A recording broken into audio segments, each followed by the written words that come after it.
Well, it's great to see everyone. Thank you for being over here. Jay, thank you for the great introductions. But I know this. I know a little bit about Ivo's background. He's doing some fascinating stuff. I know a little bit about Sean's background. You're doing some fascinating stuff, Sean.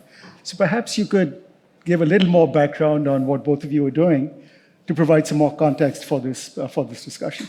Perfect. Okay, Perfect. Sean? Well, first of all, I got to figure out how I go from being like best friend and hero. So I got levels to work through. But so Sean Hoyer, been at Bank of America for 20 years, had a lot of different gigs over that time. But the last 7.5 years, I've found myself falling into the world of venture capital. And I always say I don't invest, but I know people who do, and my coverage universe is the top 30 VC funds, so you can kind of think about that as your bulge brackets. I mean, I think the official stat is somewhere 30,000 venture firms in the world today, but just to give you an idea, I mean, most of the lion's share of economics on exits go to about 20 firms. These are your Sequoias, your Andreessens, your Excels, folks like that. So I spend most of my time with that universe, spending time with our portfolio companies focused on IPOs, capital raising for those businesses, as well as M&A, which is happening more often now as venture kind of shifts a little bit, which we might touch on here. But good to be with you. I'm from Altoona, Pennsylvania, so born and raised. Yeah, and for me, it's always been something, I mean, especially growing up as a kid in the 80s, in Altoona, a lot of the industries aren't there anymore. I mean, my father worked at Butterick for 45 years. And so that has changed so much, but when you think about the power of the ecosystem here in Pittsburgh, I mean, I think from my perspective as I travel around the world, right, it's capital, it's talent, and it's education. The hardest one of those three is having world-class universities. I mean, it is a challenge that Miami will face, right? Like deep technical talent. Feels like that's the hard one to build, and that's a gem here in Pennsylvania. So pleasure to be here. Thank you. Thank you. Yeah. And like, I'm at X, like people said, which is really, there's many places of innovation across Google, but where X is set up to be Alphabet's moonshot factory. The factory side is to repeatedly be able to do innovation over and over again. So we've been around for 15 years. Every day we get up to invent and design breakthrough technologies that we can also design them into companies that we can launch and go after really hard problems that are going to be really impactful to the world and help people in ways that are outside. So hopefully 10x, not 10%. And really, one of the magics of what we're putting together as portfolio is everything is built around purpose and profit together. So really, having sustainable business is the only way to get things out there. But to help people in the world and really do something impactful is also what brings us to work every day. So we can talk a little bit more about some of those other projects, but it spans from a lot of things you've been talking about here today during the two days of conference, and excited to share any stories on the sidelines too, if you guys want to hear more about it. Thanks. My own background, excuse me, very quickly, I grew up in India, came here to go to Carnegie Mellon, got a master's degree, didn't want to work for anyone else, so I did my first startup in the medical device space back in the 1980s. Tough to get any VC money here in those days. Tough to get angel money for that kind of startup. Anyway, went through 5 years of blood, sweat, and tears, and at the end of that, the company went down the tubes. Total failure. Lost my life savings. Spent a few months of introspection, started my second company in the technology services space. Almost killed that company also in the first couple of years. But we grew, took it public. We grew to about $1.3 billion in revenue. And we sold that company a few years back for about $5 billion. So happy ending. Along the way, when I was doing my IPO with this company, it struck me how lucky I had been. I was born in India to a middle-class family that believed in education, sent me to a good school, which got me to IIT, which got me to CMU, which enabled me to start a company. I could have been born a quarter mile away in a slum, which is where 80% of India was born in those days, and my life would have been totally different. So I've always felt very blessed, so I said I need to give back. So starting 30 years ago, I've been working with nonprofits in India. And about 10 years ago, I started my own first nonprofit foundation in India to improve public health for the billion people in India that do not have access to good quality health. And we were going to use innovation, technology, blah, blah, blah. The lesson that it took me several years to learn was that technology and innovation is all very good. It all looks great in a startup, it all looks great in a lab, but when you try and scale it up in the field, in challenging conditions, whether you're selling to businesses, whether you're selling to consumers, or God forbid, you're going out into little villages, it's a whole different ballgame, which is why so few initiatives scale up in a big way. Anyway, that foundation is doing really well. We're treating over 20 million people a year with free healthcare in India, etc. At this time, I was serving on Carnegie Mellon's board of trustees. So I was seeing up close how much great AI work was being done. This was before ChatGPT and so on. And it always struck me that all these billions of dollars being spent on AI for self-driving cars, for Amazon, Google, and so on, but no one's thinking about how do we apply AI for the bottom 4 billion people in the world who make less than $7 a day. 2 billion people make less than $5 a day. 1 billion people live in extreme poverty, less than $2 a day. How do we address that? So my brother and I started a nonprofit AI foundation in India. Prime Minister Modi came to inaugurate it. And long story short, we now have 250 really top-notch AI, machine learning experts, domain experts in healthcare, education, etc. And we've developed over 25 AI platforms and solutions that are scaling up in India big time. And we're impacting over 100 million people with that. And then the final thing I'll mention is that, two other things. 3 years back, I started my own healthcare venture capital fund in India to complement what I was doing on the nonprofit side. And like you were saying, Ivo, it's about how do you do profit with purpose. So we identify areas of unmet healthcare need, either invest in a company or launch our own company. So I've got about 15 healthcare companies right now in India, a few in the US, scaling up and addressing areas like chronic care management, AI-based mental health. We just launched a cancer care company 3 months ago. The final thing I'll mention is that at my alma mater in India, IIT Madras, I launched a school of AI a year ago. And in a year, it's become India's largest school of AI. 400 students, bachelor's, master's, PhD, 70 faculty, 7 research centers, etc. So I mention all of that, not to brag in any way, but just to say that I've seen AI from multiple angles. I've seen the challenges of scaling from multiple angles.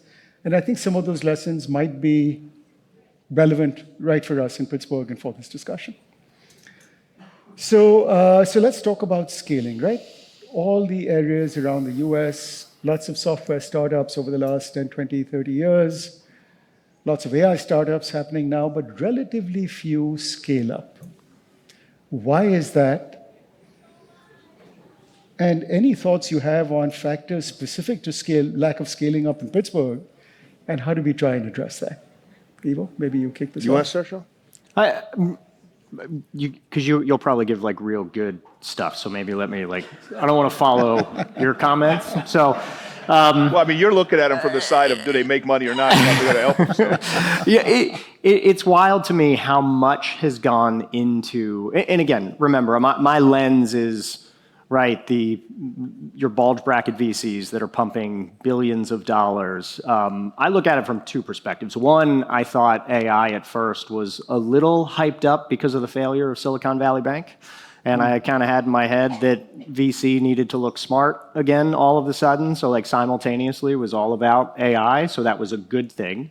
There was a moment of retrieve just for a second. Right. Where it was oh man, we've really done so. It was AI.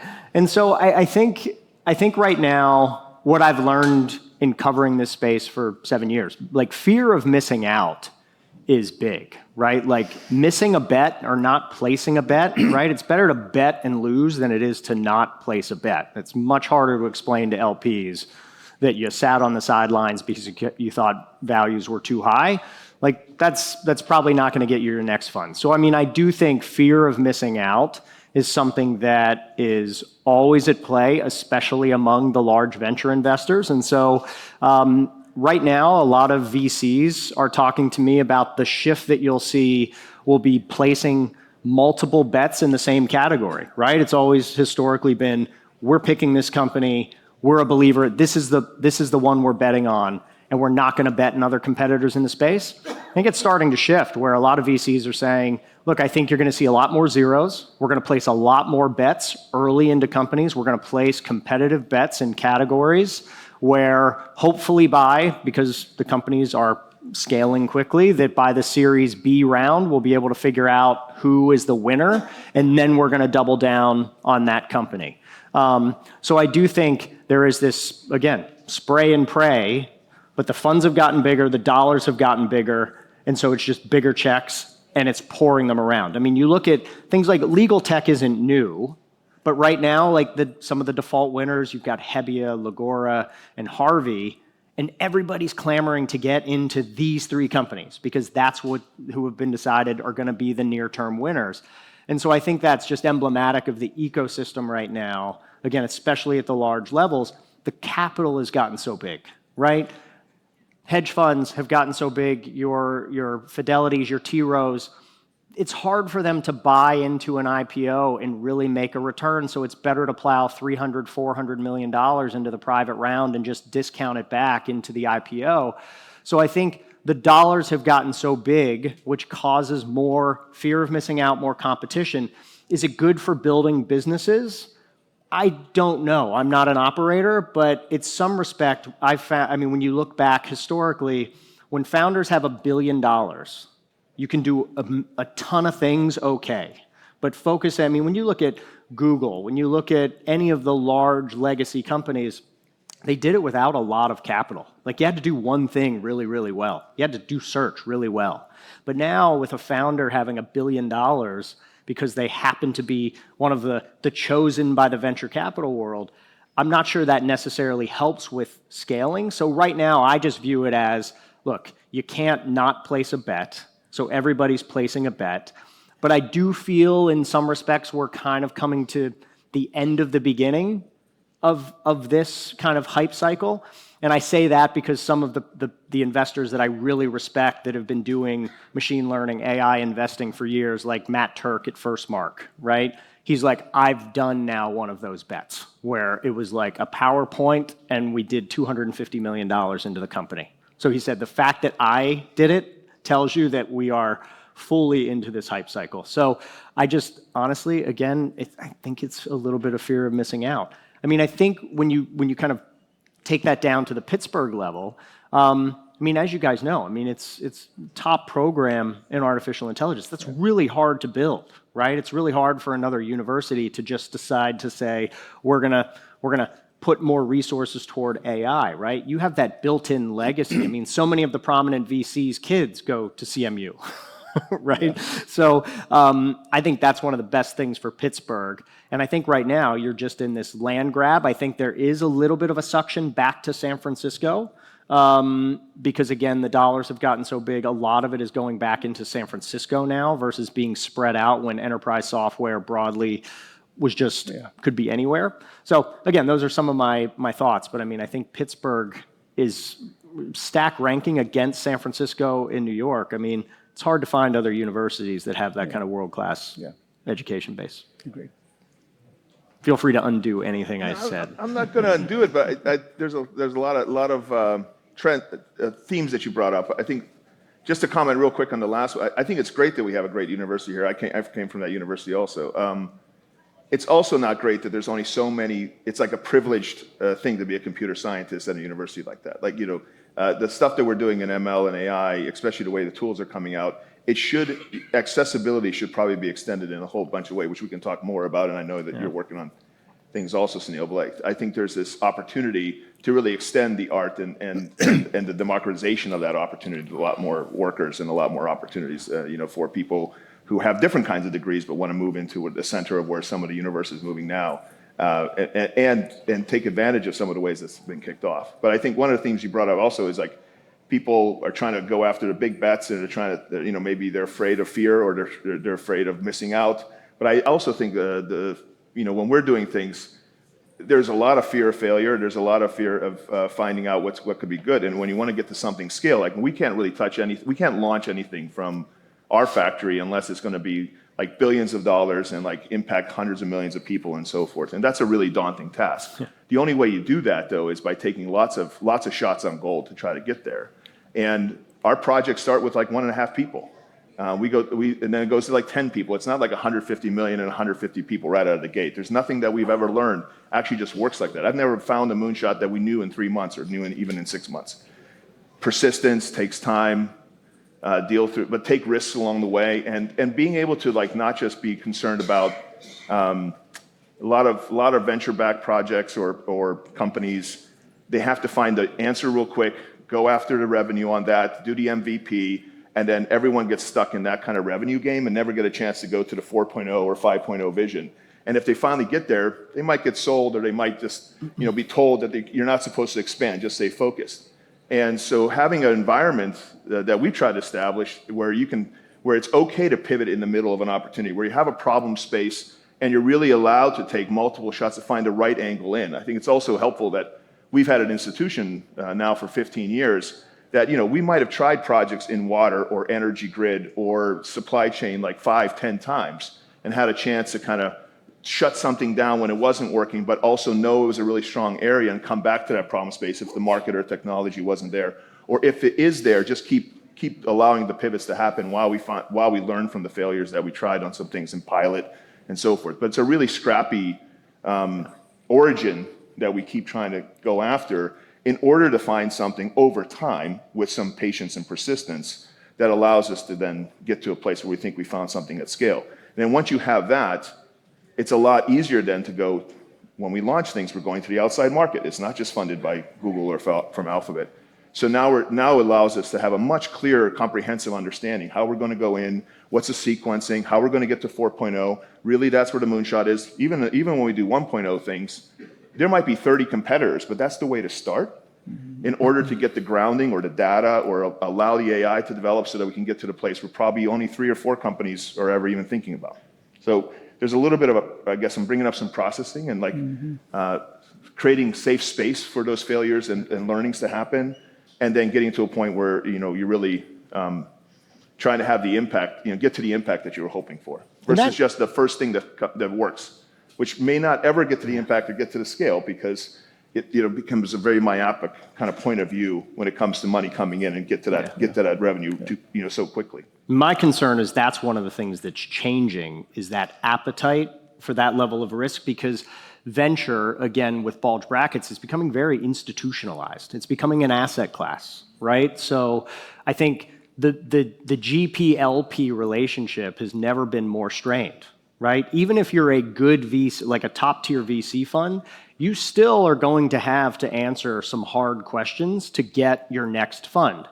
Under allocation to venture capital, I think historically it's been asset managers were putting 6 to 8% of capital into venture capital, which the run up through 2021 proved that was probably too small. And so you've seen this kind of reallocation of capital where more capital is going into venture capital, but it's aggregating at the large funds. Right. And then the problem is the funds get bigger. And so I can't make a $5 million check work. It has to be a $50 million. And so the only way you get there, if you're going to go earlier, is you have to overvalue the company at $100 million, at $1 billion.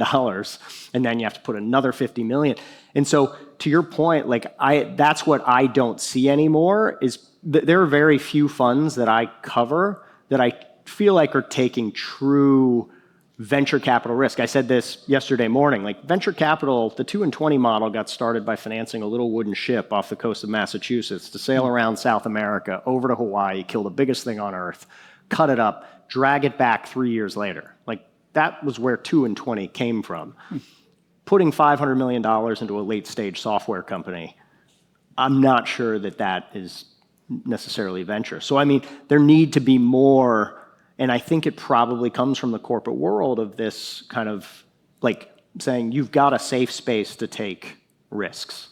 Yeah, absolutely. I was going to add one more thing to that. I don't think it's just corporate, right? I think what we're finding with most of these projects, even as we launch them, it's blended capital.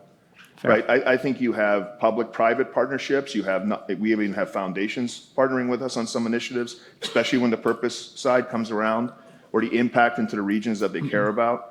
I also find that, everyone taking a bit of risk, like, like if, it's true that also government and policy need to take some risks at some things, because some of that has just has been left behind by the advances that are happening so quickly, including what we're talking about these 2 days around AI. So I feel like as we come forward, we can talk about either the venture or other parts, but really I see it's corporate, the venture side, public, even foundations having new models, not just waiting for the next donor check, but actually putting money in an equity way that could then spin the flywheel. So there's lots of things like that can be considered in these structures where everyone's incented, but everyone's taking risks in a different way and maybe emboldened to take risks differently.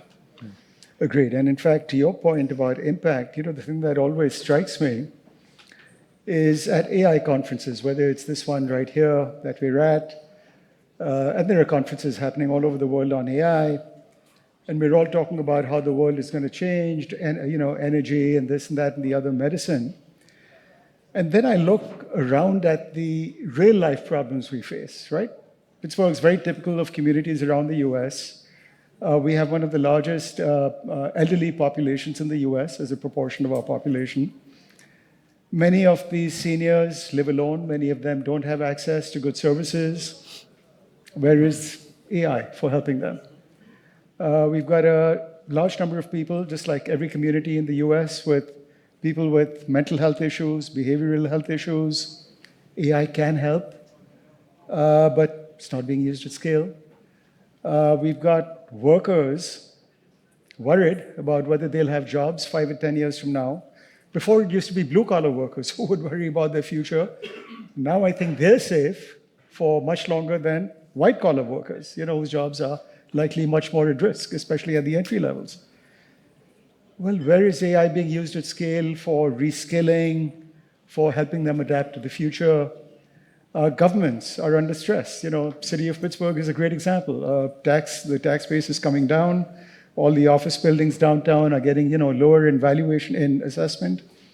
So the tax base is coming down, yet the need for government services is going up as we get older and, et cetera. AI could help, but I don't see anywhere, not just in Pittsburgh, but anywhere in the US, that being addressed at any kind of scale. And I think at Pittsburgh, because this is where we get drilled, right? We were the steel capital of the world, we know how to make things happen. So while we are working on AI for all of this high-level stuff, which truly can be transformative 10 years from now, but why don't we be thinking about how AI gets applied to these everyday large-scale problems that we have? And AI truly can be transformative in that aspect. Would love your reaction on that. All the projects you work on at X, are any fall into this kind of category? I think one of the secrets that we probably have is that most of the focus that we've been finding in the world that can go to scale is going to the markets or the application areas where AI has walked away and they've forgotten about them. I can give you examples. Think about, of course we're talking about energy at this conference, so think about the energy grid. For how long have we been trying to deal with superhuman complexity problems that cannot be welled by, a person in a control room hitting a button and watching the electrons that came from a coal plant working in one direction. We can't even put the assets online fast enough, never mind understand how complex it is. And yet there is no OS sitting in the center. And so we started saying well, it doesn't matter how much power or data centers or other or storage that you want to put online. There's nothing managing the middle. And so we started a project called Tapestry, which now works at the nation state level to be able to help people design renewable grids, open the opportunity for even more power online, but also allow some of these other eventualities to come in. You look at supply chains. We just had a pandemic. You think we're ready for the next one? The next one comes, it's still going to be phone calls and spreadsheets trying to figure out. And if a next war shows up, it's even worse. And so this is another. And nation states' GDPs are all based on whether supply chain runs, and yet we haven't touched that. I mean, if you look around the industry, there's little bits and pieces going on, but there's no systematic play to bring everyone together. If you look at the building and housing environment, we still have houses being built with stick-built structures and not the kind of manufacturing ways that we've learned about the world. But still, it takes 3 years to get an opportunity, approved at the municipality level. Why? Because they haven't been given the tools to help understand, and neither has the developer. Never mind if you want to make affordable housing actually profitable or possible. It's just left alone. And so how could you create systems and platforms that could allow some of that understanding to come together, have more speed, less cost, more opportunity in the community, how to bring the communities together around some of these opportunities? Another example is like, we all think we're recycling plastics in those blue bins. Like 10% of what actually gets put into recycling bins actually ever even sees the light of day of another product. It should be 80%. It should be 90%. It should be at the molecular level so that you're actually able to take those molecules from this bag that has 10 layers on it that no human can see and be able to scan that, understand it, break it down, and then reuse it as virgin material for all the great stuff that plastics has given us. But why would we have to build and use all these resources to go back in the ground for the stuff that already exists above the ground? We just did all that work to bring it up here, and it's like a free raw material resource, and we don't know how to do it because it's too complicated. There's no way. So AI can be applied here. And I can keep going down the list of opportunities, where we look at, there's lots of investments that get done because people who cannot see the risk, call it even like weather risks, the climate risks, that they're able to actually understand what investment, so they just walk away from it. And yet there's emerging markets and other opportunities that could actually be part and parcel with these projects or opportunities in the small world, big world kind of opportunity, if they could actually have better understandings of some of these predictions and catastrophes and weather changes and opportunities around resources and where to site things. I mean, keep going down the list. But I feel like we've had this whole thing where we really get caught up in what's like interesting on the consumer or high-end applications, and there's all these people and all these communities and all these different application like industries that have not been impacted by where AI can play. And the techniques that are coming up just now, like there's things that we're doing now that just 6 months ago we could not accomplish. So now is the time to really look hard. And I think Pittsburgh, because it's such a builder place, it's always, I mean, look, let's back up, right? Pioneered here, AI. Over decades, this is not a new phenomenon that AI has been consistently pioneered in Pittsburgh. And that we just happen to be in some wonderful place right now where there's all this convergence. And yet the stuff that we had always hoped for decades is finally coming together in certain ways. And it's got a long way to go still. But there are things we couldn't do 6 months ago that we could do now that can impact our communities and impact cities and so forth. But what happens if like a city like Pittsburgh really focuses on the place that no one else is focusing? Like focus on the negative space or focus on where people aren't looking. There's this thing that's like, I just bad analogy, but I'm going to use it anyway. The drunk comes looking for the keys. They lost the keys, and they look underneath the lamppost. Mm-hmm. It's probably over by the bushes or somewhere else. But we always look underneath the lamppost for where the answer is, and it's not there. It's somewhere else. And so thinking outside the box and finding out, but what happens if our community here decided to be the center for those not seen things, and maybe is more the center for the purpose-driven kind of ways that AI is played out, instead of just anything that'll make the money or anything that people give money for or anything that's hot and hyped right now. Because that could have more enduring qualities potentially. Like if this was the center for affordable housing, how it became a national model, how would that change everyone looking at Pittsburgh and Western PA or Pennsylvania in general? Yeah, absolutely. When you talk about risk, what always occurs to me? And we talk about supply chain, here's this giant AI industry, right? Becoming giant. Trillions of dollars in valuation. And the entire industry rests on just 3 basic functions. One is chip design, one is chip manufacturing, and the third is manufacture of the equipment that's used by the chip manufacturers. You want to talk about risk? There is one company that owns over 90% of the market for chip design, for advanced AI chips. You know who that is? NVIDIA, 90%. There is one company in the world that accounts for over 90% of the manufacture of all AI chips, TSMC in Taiwan. And there is one company that makes 90% of the equipment, the lithographic equipment that's used for the manufacture of chips, that's ASML in the Netherlands. If anything happens to any one of these companies, we're screwed. All of this AI. So here's all these sharp guys with all of their AI models, right, and yet we're this concentrated. But what's interesting is we've been raising capital for a few semiconductors companies, and there's little oxygen in the room from capital providers to A, take the hardware risk, B, to believe that the winners are not already decided. So that's, again, the challenge. I mean, I work on a lot of private capital raises where it's like, no, like it's not an NVIDIA takes all story, but like getting real capital. I think the amazing thing and the challenging thing with CMU is robotics. Like some of the most fascinating things are coming out of the robotics lab, but it's a really hard thing to finance, right? For people to take, like, I see what you're doing. I mean, SPACs, the special purpose acquisition corporations that were hot in 2020, 2021, for all of the problems of those, the one bright side was that, now you can argue whether these companies should be public, but there were opportunities for people doing real frontier tech stuff to get $200, $300 million in capital. And we've rapidly gone back to, here's a few $1 million, go get some milestones, we'll give you a few $1 million more. But for the types of technology and the types of change that these companies can create, it's really hard to do on a few $1 million every few years. And just to hang our hat on being the robotics center of the country, and to all my friends in robotics, we have robotics projects, we work with several of you. It's hard to just lay it down there because that win has not been there for a very long time.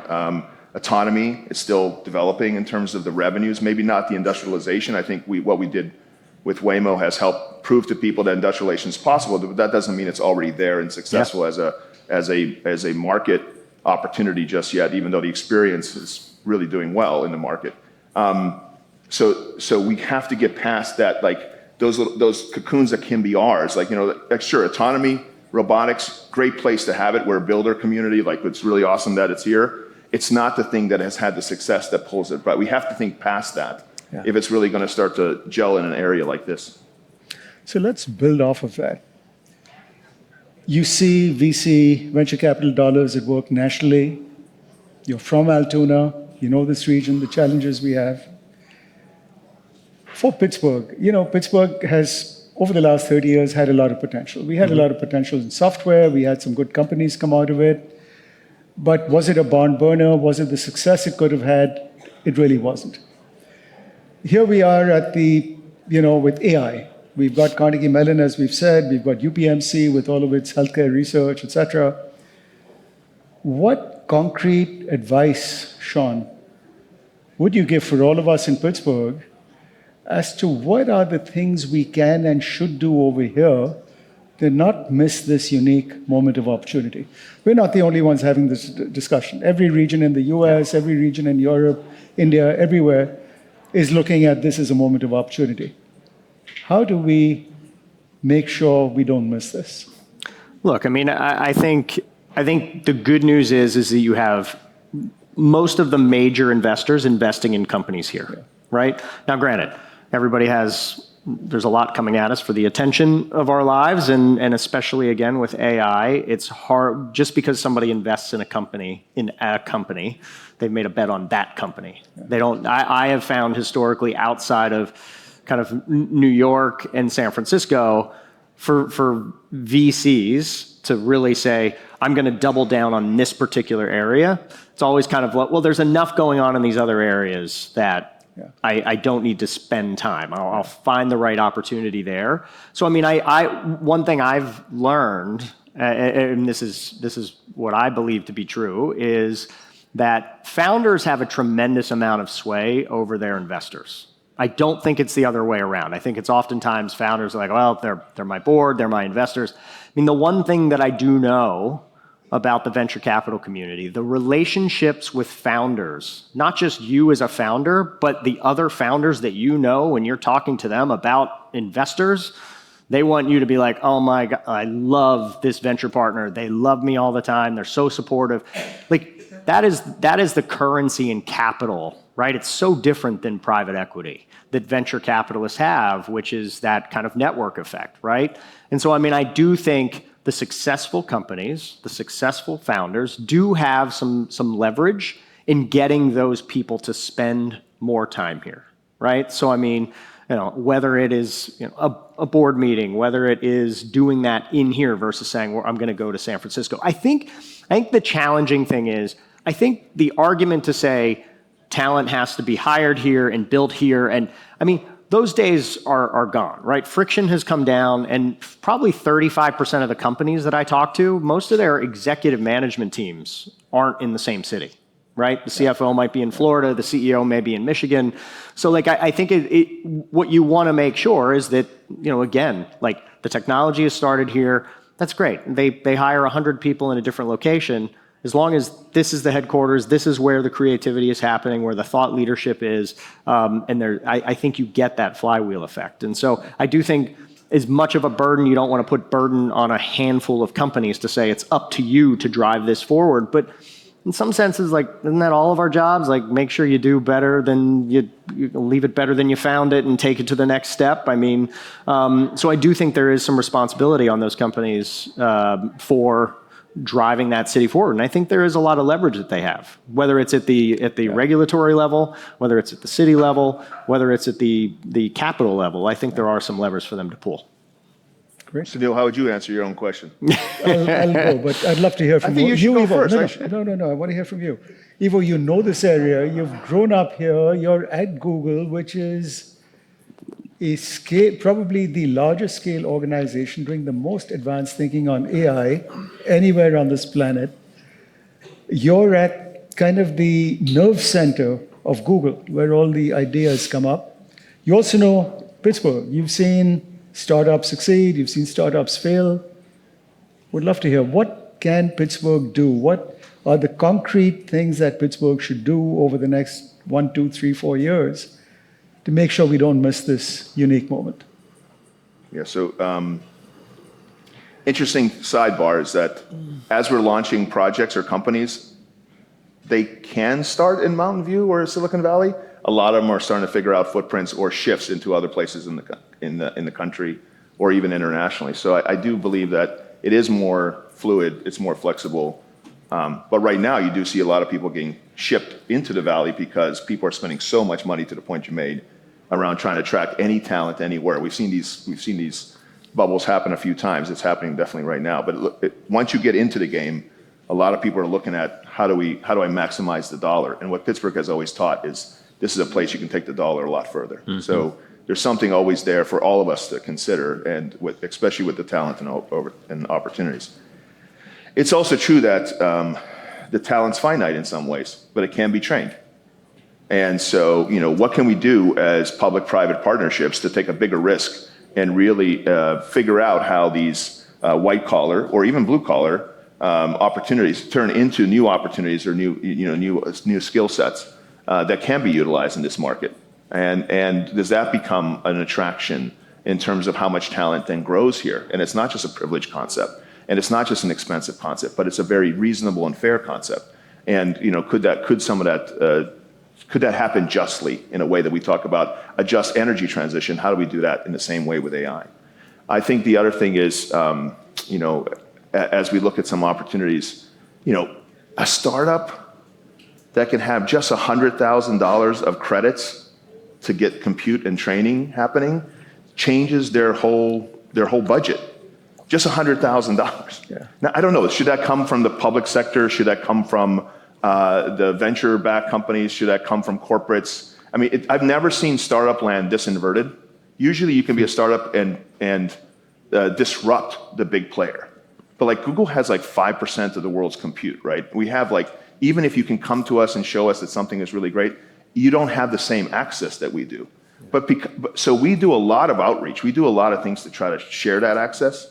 But it's still, if you look even past us, everyone has to work together in order to provide more of those opportunities. But if you look at all the big companies that have hyperscalers, their biggest growing opportunities around cloud is usually in the startup space.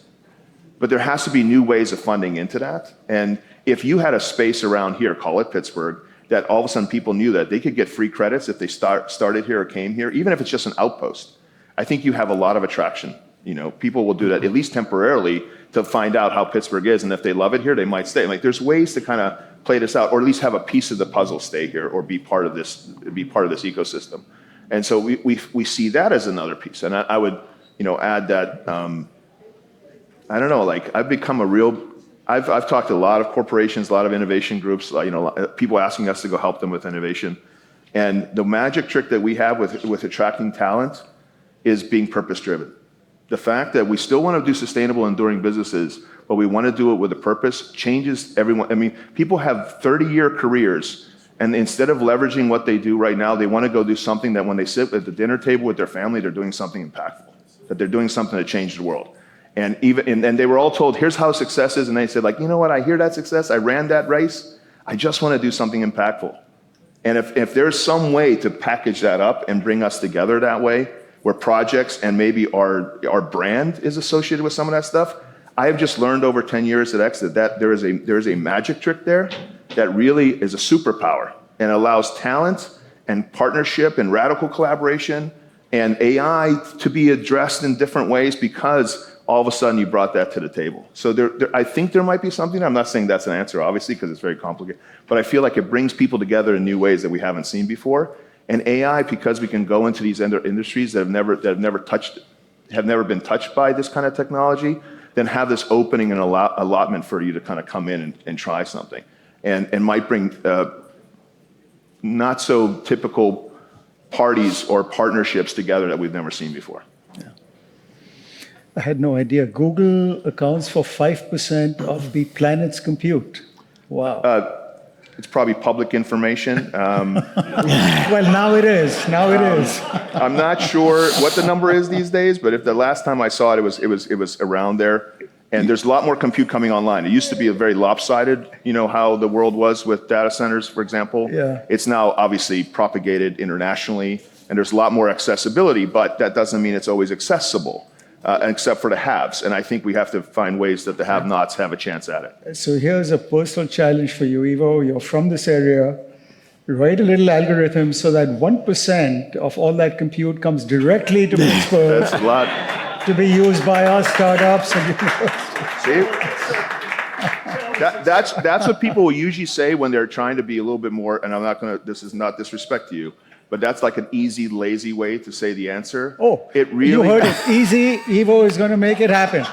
Yeah, Ivo it is way more happen. complicated than that. Government can get involved in this, the private sector, local communities, other companies also. Like everyone says, like some person come and bail me out on this. We have lots of initiatives that people You're can take complicating things. Internationally. This is you and us. 1%. That's it. Simple. Okay. By the way, I do not speak for the data center team. That is a huge team that's really busy right now. So we are an island on purpose. So Joanna, when we edit the video, we will take out this last part about he doesn't work with data center. We'll keep the part about the 1% compute committed to us. So just, we're running out of time, so just my own thoughts on, quick thoughts, on what can we do over here, right in Pittsburgh, to try and capture this moment. And to me, there's three fairly simple components, three pillars to what we need to do. Number one, we've often talked about the shortage of very early stage startup capital in this region, and it's true. I don't think it's the biggest problem. I think the bigger problem is scaling, but startup capital is an issue. So to me, step number one is if we can aim to set up a $250 million AI startup fund right here in Pittsburgh, and the goal and the reason for picking that number of 250 million is two different ways. That the state will anchor the first 10% of. Okay, great. And Google will do the second 20%? And we're going to add, and maybe somebody, maybe including us, could add some of the compute to that. Okay, that's wonderful. Why 250 million? To me, a magic number is in 5 years, can we create 100 meaningful AI startups here in Pittsburgh? They don't need 100 or 200K each. They need $1, $2, $3 million each if we really want them to start scaling quickly. And you need to build a team, obviously, to oversee all of this. That takes capital. So you multiply all of that out, it's somewhere in the $250 million range. Conversely, when I look at, okay, how do we raise this kind of money? Seems high. When I look at all of the endowments. But do you think it's 250? Do you think it's 250 or do you think it's $1 billion? It's $1 billion, but we start with 250, right? Let's start. It's $1 billion. How do we get there? You said scale. You started with scale, so I'm trying to... Okay, that's good. Yeah. If we add up the endowments of all of the local foundations, the health systems, the large companies, My guess is it's somewhere in the 40 or $50 billion range. As you were saying earlier, Sean, typically 8 to 10% of that gets allocated to venture capital, 4 or 5 billion, round numbers. If we can take just 5% of that, that gives us the 250 million that we need for this fund over here. And of course, the money doesn't have to be there on day one. It's committed over a 4 or 5 year period, so it's drawn down over time. So is 250 million doable? It's ambitious, but I absolutely think it's doable. And leading up, I agree with you, Ivo, over time to $1 billion fund. I think that's step number one. Step number two is scaling, right? Scaling is the big challenge. In the last 25 years, my guess is we've had over 1,000 software and AI startups in this region. How many of them have gotten to over $100 million in revenue? Probably less than 10, maybe even less than 5. I was talking to Jay Katerinsik earlier. He was saying maybe it's only 3. Revenue to me is a much more meaningful metric on the traction businesses have than valuations. Valuations go up, valuations go down. You know, whenever the next economic downturn comes, and it'll come at some stage, we've had a 17-year economic upcycle. It cannot go on forever.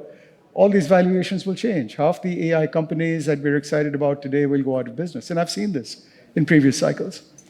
So how do we help these companies scale? And to me, the answer is, if we truly develop a regional compact, where the companies in this area, the large companies, medium-sized companies, where the health systems, the universities, the schools, the governments, city government, county government, if we come together and say, we commit to working with these startups that are founded in this area, we will become the beta sites for their products, depending on where the product is applied.